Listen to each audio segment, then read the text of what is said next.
ဝဆိုတာဒီလိုပါပဲအောင်မြင်ဖို့ကြိုးစားခြင်းရှုံးနေခြင်းကိုမယုံကြည်ရဘူးပျော်ရွှင်ဖို့ကြိုးစားခြင်းဝမ်းနည်းခြင်းကိုမယုံကြည်ရဘူးသူများထက်တာခြင်းကိုယ်ထက်တာတဲ့သူအပြောကိုခံနိုင်ရမယ်ဘဝဆိုတာကြမ်းတမ်းပါတယ်လိုအပ်ချက်တွေများစွာနဲ့ပါကိုကအဲ့ဒီလိုအပ်ချက်ကိုဖြည့်စွက်နိုင်မှရမယ်ကိုသွားနေတဲ့ပန်းတိုင်းကိုရောက်ချင်ကိုမသွားခြင်းနဲ့ပန်းတိုင်းကိုလည်းရှောက်ရောက်မှာပါပဲအမြင့်ကိုရောက်ချင်အောက်ခြေကိုခိုင်အောင်အရင်လှုပ်တင်ပါရည်ရွယ်ချက်ရှိနေတီးခံနိုင်ရမယ်ရှင်တန်ခြင်းတည်ဆုံးရောမှလည်းမကြောက်ရချမ်းသာခြင်း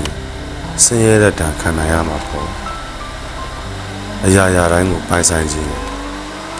စွန့်လွတ်ဖို့လဲဝင်မလေးရ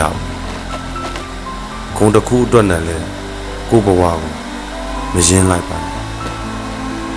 အတိုင်းဝိုင်းကြီးတဲ့စီကိုသွားခြင်းအတိုင်းဝိုင်းငယ်လေးတွေကြားမှာလဲအလိုက်ထိုက်နေတဲ့သူများတွေကိုမတူချင်ပါနဲ့ကိုယ်တိုင်ပဲအရင်တူနိုင်ကြိုးစား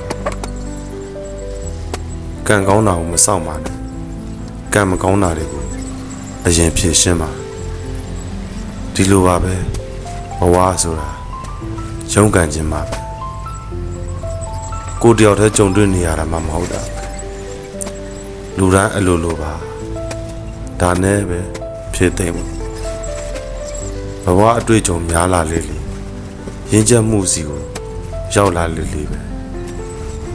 ရင်းချက်လာလေလေကိုဘဝကိုနားလဲလာလေလေပဲရင်ဆိုင်မှုတတ်သိတာဘဝချားထဲမှာညှက်ထားတဲ့ဘယ်ရာမှမမတ်ပါနဲ့